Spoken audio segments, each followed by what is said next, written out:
everybody, I hope you're doing all well. Today we are at Wenlock Priory, so I'm going to show you it very, very soon.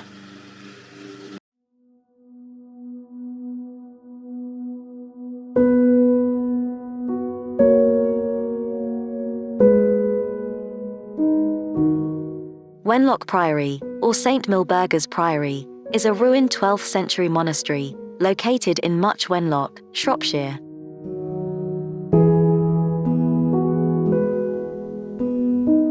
Roger de Montgomery refounded the priory as a Cluniac house between 1079 and 1082, on the site of an earlier 7th century monastery.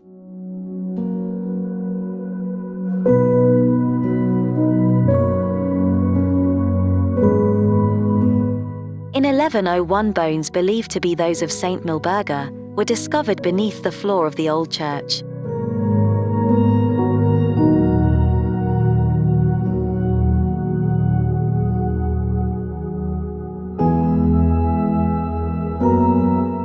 The relics were ceremoniously translated to the main monastery church.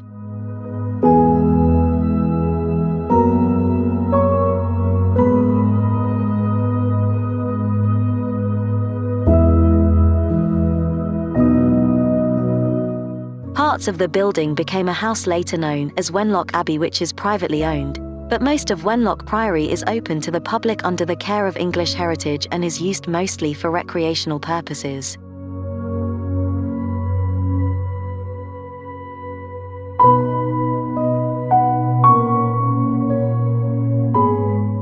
The grounds have a collection of topiary.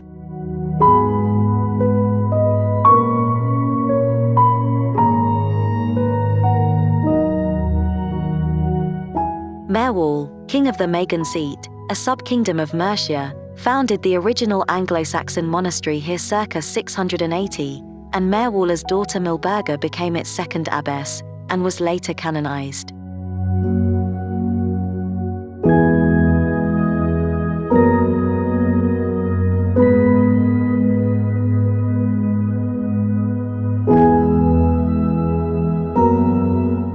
At that time called Wimnikers, it was a double monastery, housing both monks and nuns.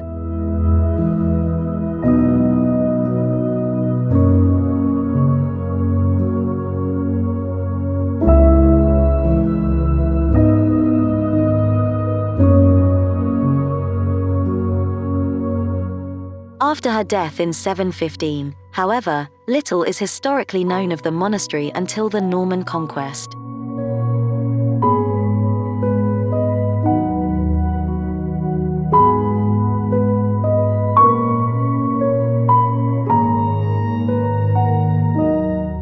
The priory continued to be inhabited by monks at least until the mid-11th century, when endowments were made by Leofric, Earl of Mercia.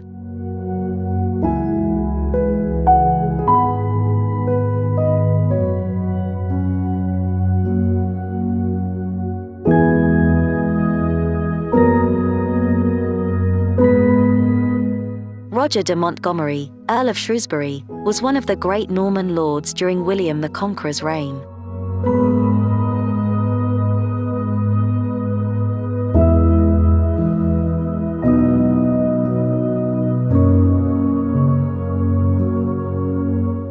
He refounded Wenlock as a Cluniac house, bringing monks from La Charette-sur-Loire in central France.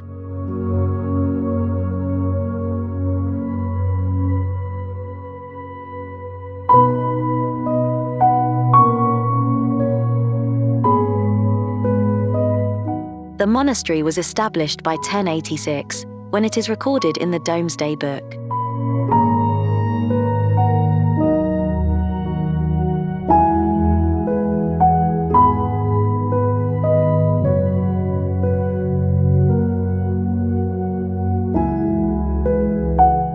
In 1101, repairs were being made to the Holy Trinity Church, probably the original nuns' church, and bones were found under the floor of the church.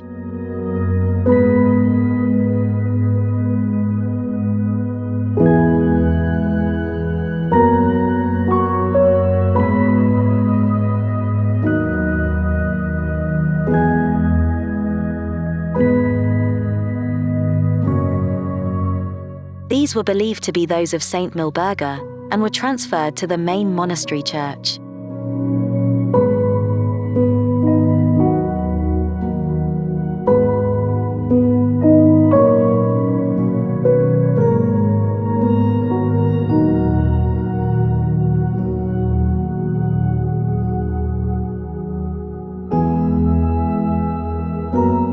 The story of the discovery is told in the Miracula Inventionis Beat Marburg Virginis, attributed to Odo, Cardinal Bishop of Ostia.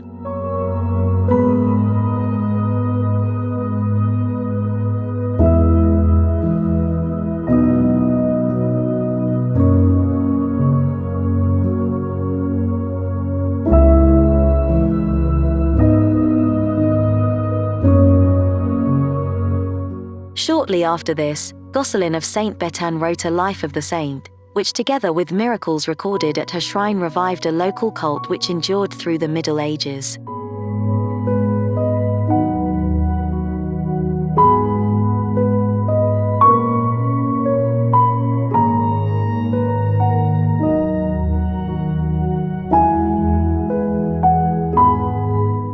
By 1170, the monastery was able to send a prior and 12 monks to found the daughter house of Paisley Abbey in Scotland.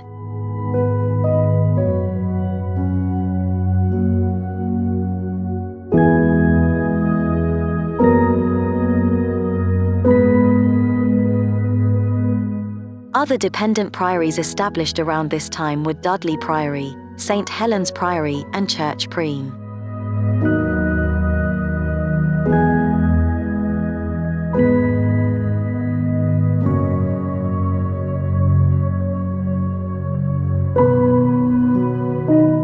The monastery church was rebuilt between the late 12th and mid-13th centuries.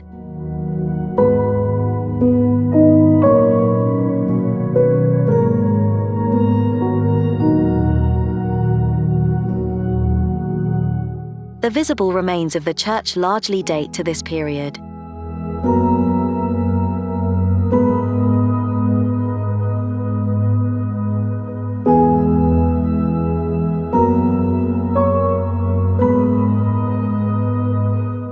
Pevsner suggests a date of completion of 1200 to 1240 on stylistic grounds.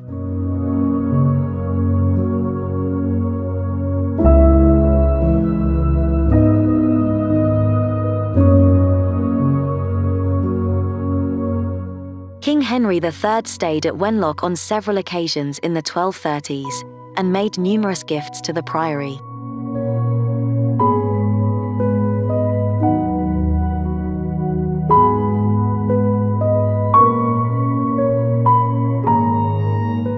There are charges recorded for transporting wine to Wenlock for the king's visits.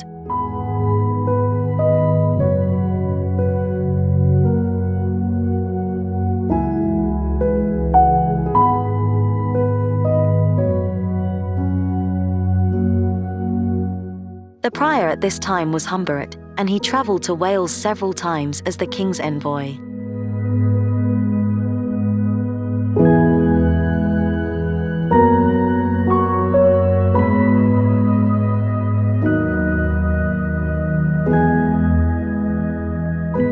The town of Much Wenlock formed gradually around the priory.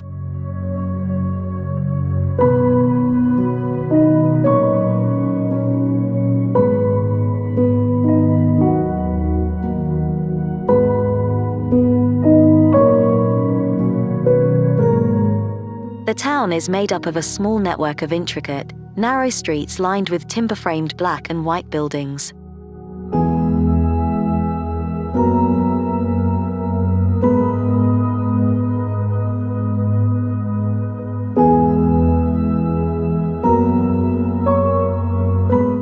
Within the town is the Well of St. Milberga of Wenlock, which was said to have cured sight impairments and helped Victorian women find a suitor.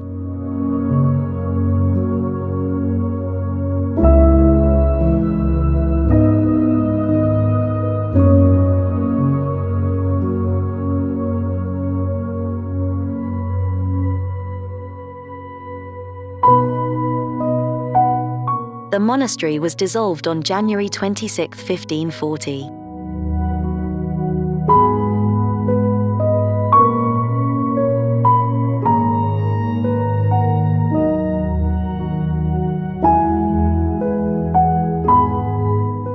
Proposals had been made for creating a new diocese, with the church at Wenlock becoming a cathedral, as happened at Gloucester, but these were not implemented, and most of the buildings were destroyed.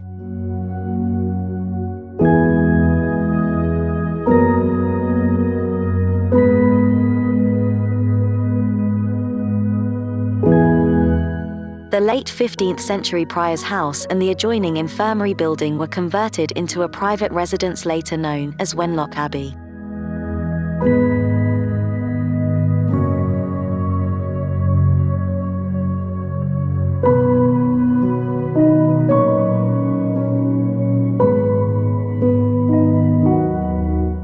The layout of the church and monastic buildings is clearly visible.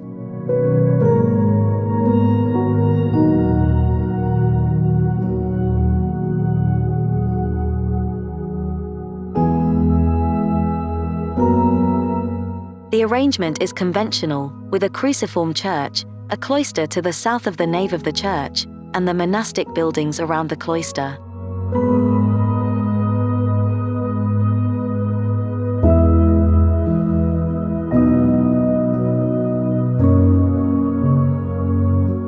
Of the church, the south transept.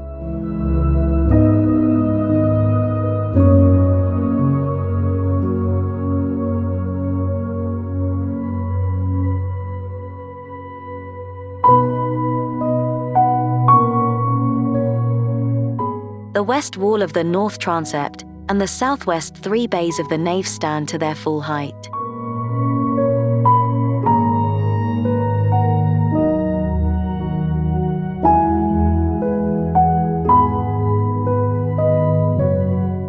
Of the monastic buildings, there are substantial remains of the chapter house, the library, and the lavatorium, while part of the later infirmary and prior's lodging have been converted to a private house.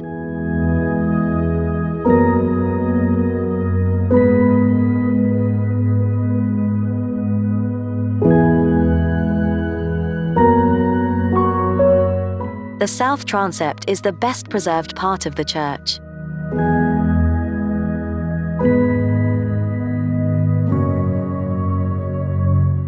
The east wall has an arcade of 3 arches which opened into chapels.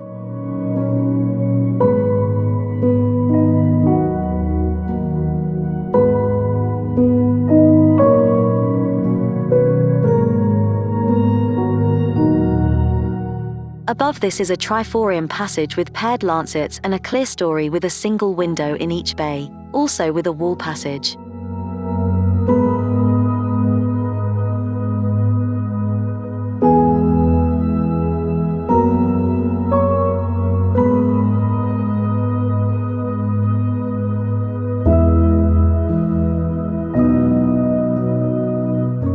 The south wall has 2 blank arches, 3 blank lancets above, then 3 stepped lancet windows above that.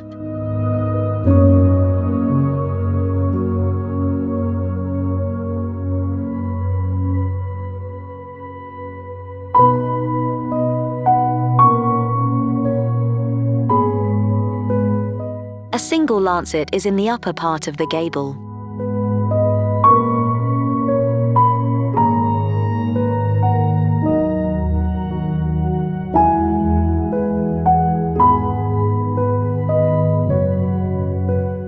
The west wall is mostly blank at the lower level, with triforium and clerestory above.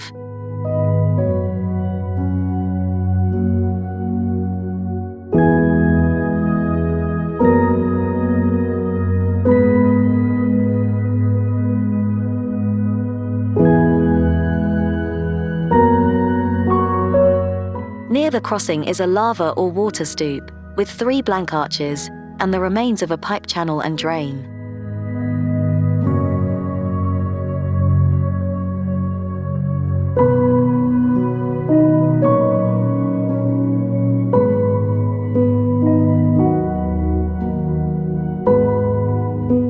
The west wall of the north transept has a single surviving complete bay, similar in layout to the south transept.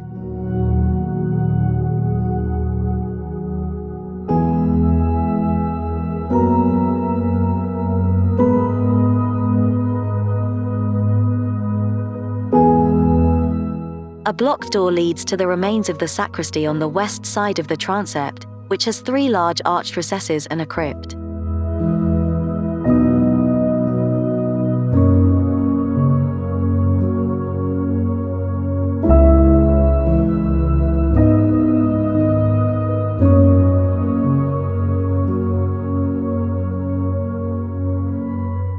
The transepts, like the rest of the church, were vaulted, as can be seen from the remains of the vaulting shafts.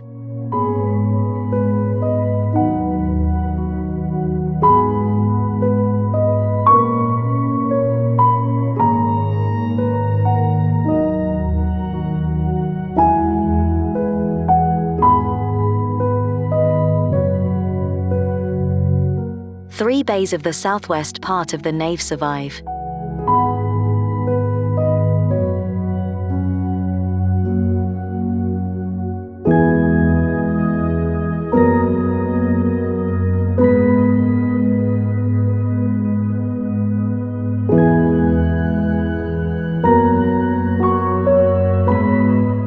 This shows an unusual design, as a room has been constructed above the aisle vaults, requiring them to be lower than in the rest of the church.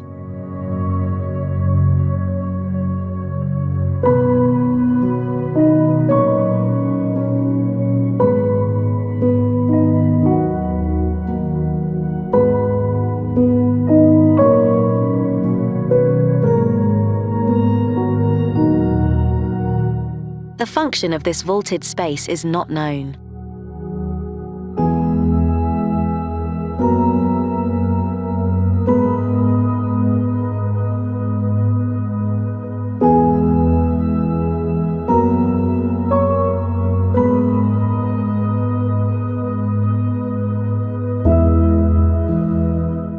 Graham 1965 suggests, by analogy with other Cluniac houses including Cluny itself, that it was a chapel to Saint Michael.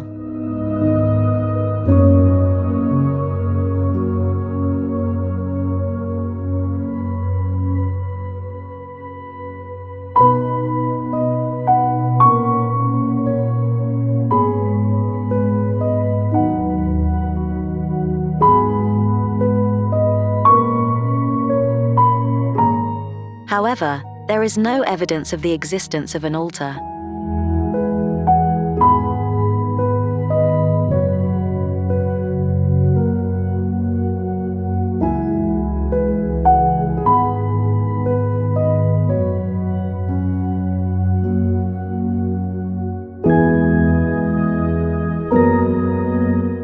Little survives of the cloister itself.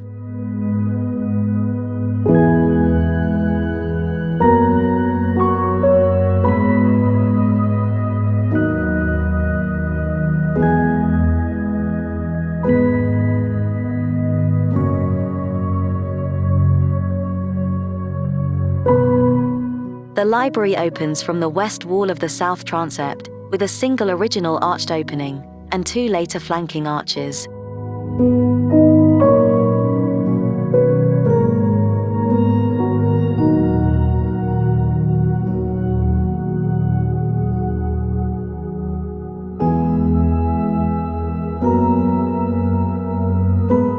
South of this, 3 round arches with zigzag ornament lead into the Norman chapter house of about 1150 to 1180.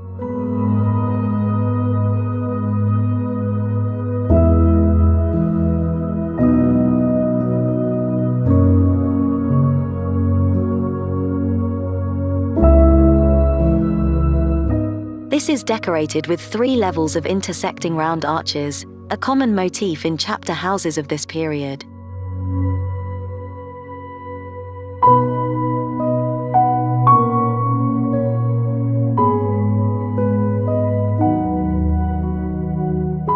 The vaulting shafts show that the chapter house was vaulted in 3 bays.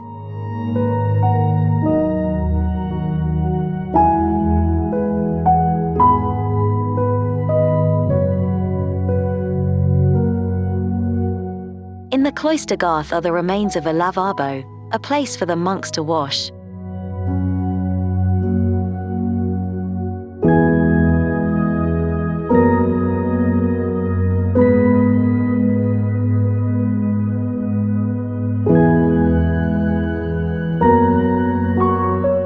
The base and the foundations of the surrounding pavilion can be seen.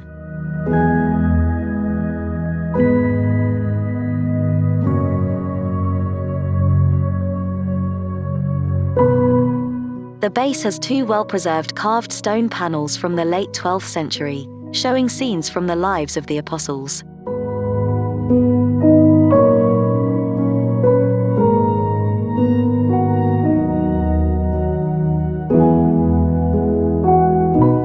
South of the chapter house are the infirmary and the prior's lodging, now forming an L-shaped private house, described by Pevsner as one of the finest examples of domestic architecture in England about the year 1500.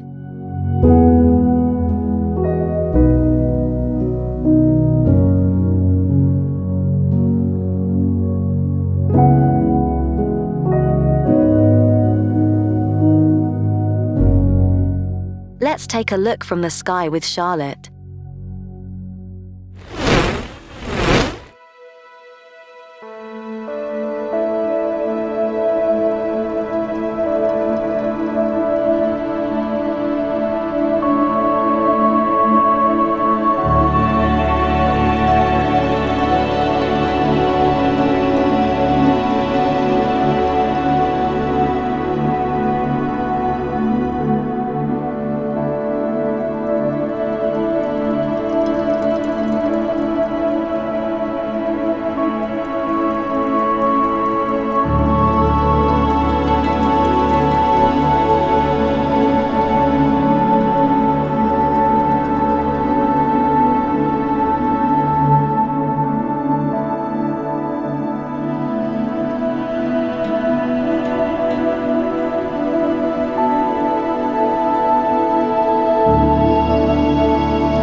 Right, everybody, that is the end of the video. I hope you all enjoyed. Please don't forget to like, subscribe and comment, and we'll see you on the next one. Thanks everyone. Bye.